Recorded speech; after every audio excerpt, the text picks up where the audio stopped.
Guys, hello. Andito tayo sa Nyug-Nyugan Festival. Makikita nyo sa video, nagkaroon tayo ng kahit konti lang. Nandito ako sa Tagayan booth ngayon, no? And then makikita nyo sa video, I experienced the Tagayan ritual. So actually, I'm here with the proponent of the Tagayan ritual na isa sa mga OG, no, ng Quezon. In fact, without her, ewan ko kung magkakaroon ng traction ng ating Lambanog advocacy. But without further ado, let me introduce Ma'am Cristina Decal, aka Culinaria Tagala. Yan, si Ma'am. Hello, Ma'am. Gandang umaga po from the province of Quezon. Yan. Okay, Ma'am. So, let's go direct to the kasi ang topic lang natin for this video is about the Tagayan ritual. So, tell us something about the Tagayan ritual. What is that all about? Tagayan ritual is, kasama sa pang-araw-araw na buhay ng mga taga-Quezon, especially the farmers. At the end of the day, after a hard day's work, they always get together to bond, kabila, konti-inom lang kung patulog, para early morning, they're ready again to wake up and work at the field. It's a special, lalo na sa kabukiran, yun yung kanilang kaligayahan ng pagbayanihan. At kung araw, we're not a cash economy, di ba? So ano lang talaga, pag may harvest ako, lahat ng kapitbahay ko, kaibigan ko, tinutulungan silang akong mag-harvest. And in turn, pag sila naman, ganun din ang nangyayari. At wala akong kabayaran, kundi isang masarap na pagkakasalo-salo ng pagkain at ang Tagayan. So ang tawag doon ay tornuhan or bayani. And then I grew up na nakikita ko yun at the end of the day kasi ako ay laking bukid o laking linang, sabi nga. Nakikita ko yung mga tiyuhin ko na nasa balkonahin ng bahay sama-sama in the afternoon at may gitarang kasama at umiikot ang tagay ng Lambanog. At sa mga mahalagang okasyon, kagaya ng tawag namin sa big occasions, kunsunan from the constructed word na function. No? Okay. So, nandun lahat, nagtulong-tulong sa isang mahalagang yan, man ay fiesta or any other celebration. First, ang tagay. Nakikita ko pa, lalo na sa kasalan, may mga tinatawag dito na may mga makikita ka na mga matatanda na dala-dala yung bride and groom. They get gifts in exchange sa batagay ng Lambanog. And we call that galahan. Galahan. Galahan. So, if it's your birthday naman, early doon, haharanahin ka nila. And then, pag hinarana ka, magsasabit sila ng bulaklak sa iyong gate. And then, pag nakita mo yon, kinabukasan, mag-iimbita ka at talagang magtatagayan kayo to celebrate the birthday. And we call that hagbong. So you experience these things? Yes, na-experience ko yan kasi I'm 69 years old. Umabot ko pa yan. No? Kaya nung medyo nawawala na, when I went into the tourism industry, medyo negative kasi yung tingin sa Quezon Province, even during the mid-90s. Pag sinabi mong Quezon, anong meron? Pag sinabi mong Quezon, meron kaming stigma of di ba, yung hindi safe going to Quezon. Yes. Because of insurgency. Yeah. And it's good thing to know na wala na yun yun. And then yun nga, sabi nila, pag taga-Quezon ka, lasenggero kami o lasenggera. So, naisip ko, how do I change that narrative negative stigma in Quezon? I could not even promote na beaches lang. Correct. Kasi kung beaches lang, summer lang kami. Then wala Correct, na. tas wala na. So, when you go to Quezon, there needs to be something, an impact, something na magbibigay sa kanila ng good memories at mamubura yung negative impression. So, I thought of food first.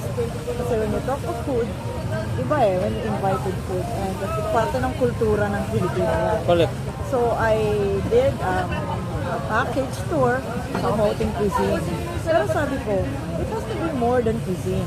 So I made a little research on bakit ba kami tumatagay, pati babae. And that's how we celebrate it. Our everyday life. At talagang pag mayroong bisita, lagi sabihin ko, sige, punta ka sa amin, tatagayan kita.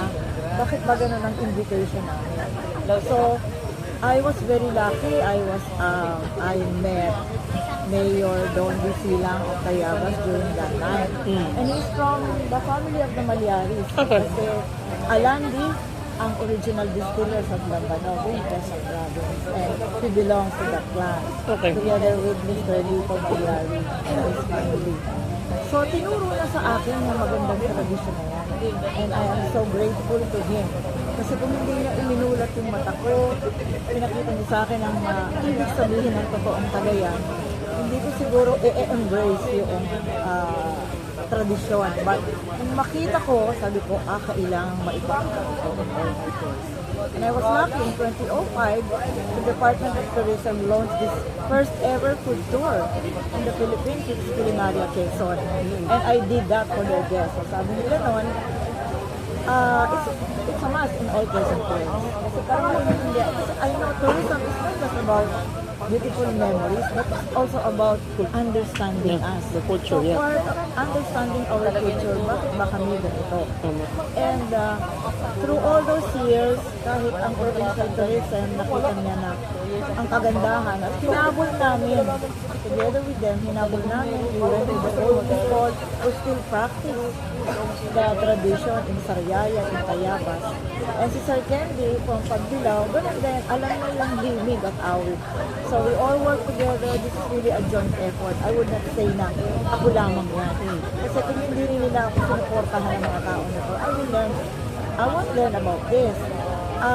Kaya lang, ako'y naging instrumento para simulang ipalaganap at muling buhayin.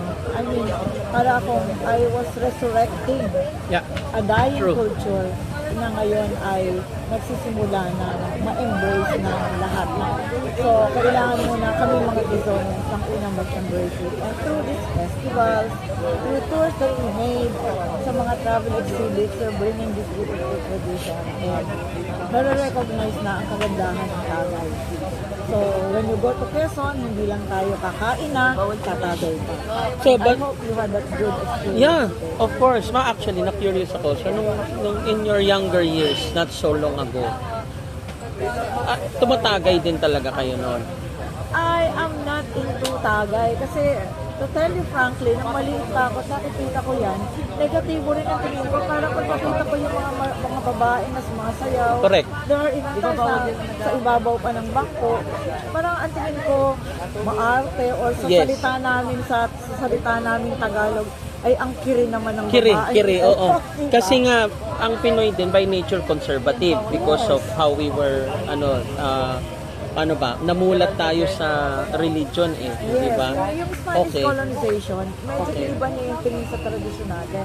Okay. But I think this is very pre-colonial. Yes. And Yes. ito tayo So Yeah. bakit natin mahihiya? Correct.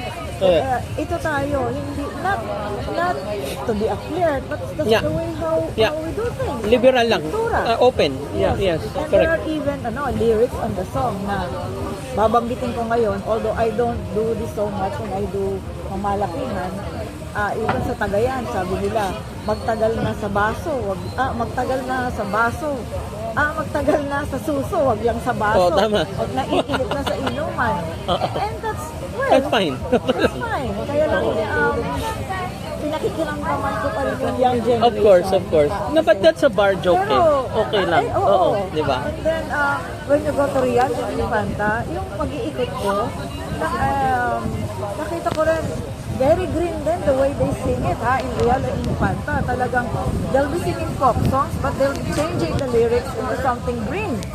Na talaga namang sobrang, dahil nga sa kasiyahan, ay lalong sasaya ang inuman. Correct, diba? correct. Especially, ladies ang umaawit. Sobra talaga Sila yung ang bida elicitation ng laughter, Yeah. the bantering of jokes. So, Yeah. it really makes the umpukan so lively.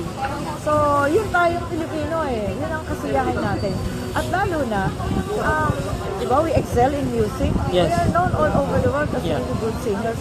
Dahil nasa kultura pala natin ang pag-awit. Correct. Kasi even in drinking, we sing and we dance. So that's how beautiful the Filipino is. So I would like to say that Tagay is really a showcase of the Filipino values. And I would like to say that the Filipinos, yung pinagkakasuundan lahat. We have the Tanggero as the master of the ceremony, who is a respected person in the community. He could be a mediator, he could save an unsaved drink. Lahat ng yan is a showcase of the Filipino as a gentle drinker. I'd like to say proudly na gentle drinkers po ang mga Pilipino. And especially, we are patronizing our own spirit, which is the Lambano from the coffee. Okay. So, okay, nasagot nyo na yung tanong ko about your younger years. Okay, so where do you, so siguro last question, ma'am. Where do you see this festival or advocacy in the next 5 years? Well, I think mas malaki na yung magiging awareness na mas target ko yung maun na talagang embracing ng lahat-lahat ng taga-Quezon itong Tagayan na to. Kasi this is a showcase, yung Tagayan booth, for me, it's not just about showcasing the Tagay. Kasi lahat ng kultura ng pagiging Quezonian na ipinapakita namin dito. Later on, in the afternoon, etong yung ambassadors ko can sing Bundok Banahaw. So, we're going back to our Filipino music. Diba? And then, na-appreciate nila yung celebrating our own language, which is the Filipino. Yes. And of course, yung kasaysayan namin bilang mga magsasaka ng niyog.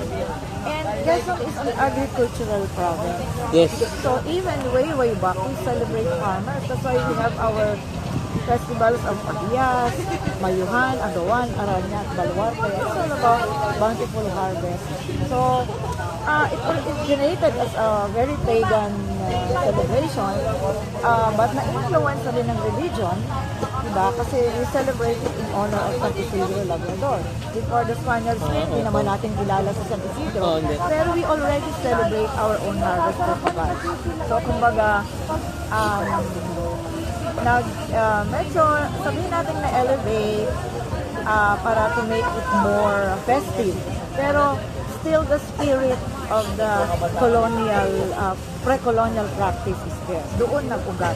At mahalagang alam natin kung saan ang galing ang ugat. Kung saan nag-ugat ang magandang tradition. Alright.